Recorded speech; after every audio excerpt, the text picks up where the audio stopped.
Le 1er octobre 2010, le 1er octobre 2024, cela fait 14 ans, jour pour jour, depuis que le Haut Commissariat des Nations Unies aux droits de l'homme publié le rapport Mapping sur les crimes les plus graves commis en République démocratique du Congo, notre pays, entre 1993 et 2003. Ce rapport du projet Mapping, établi par le Haut Commissariat des Nations Unies aux droits humains, décrit pas moins de 617 crimes de guerre et crimes contre l'humanité, et peut-être même des crimes de génocide. Qu'attend le monde pour qu'il soit pris en compte?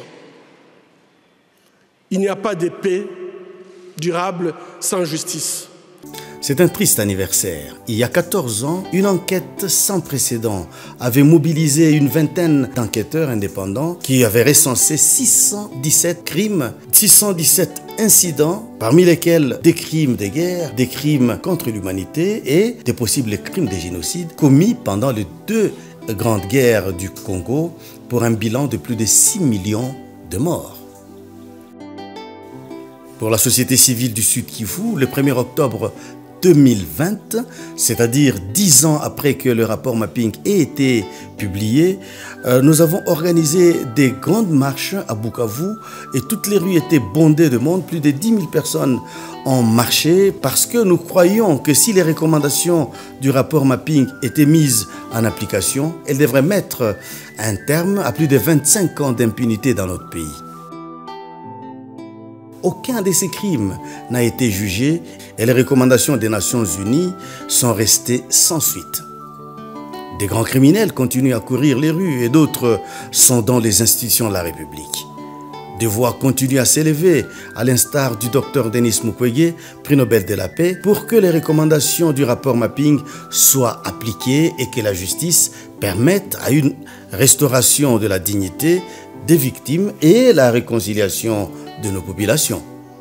Ces crimes ne doivent être ni oubliés ni impunis, insiste Dr Mukwege. Du côté du gouvernement cependant, beaucoup de promesses mais trop peu d'avancées. Le président Tshisekedi avait d'ailleurs lors de son premier mandat promis qu'il fera de la justice transitionnelle le fer de lance des actions de son gouvernement.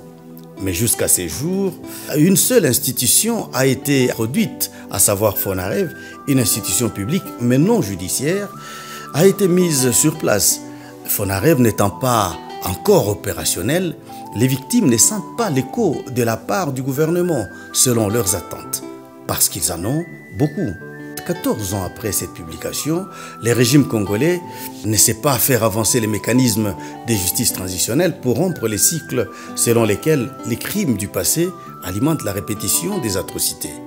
Il n'y a qu'à voir la résurgence de l'insécurité, la criminalité urbaine et dans les zones rurales, le foisonnement de groupes armés, la manière facile avec laquelle le M23 a gagné des territoires jusqu'à s'enquister, à se cristalliser.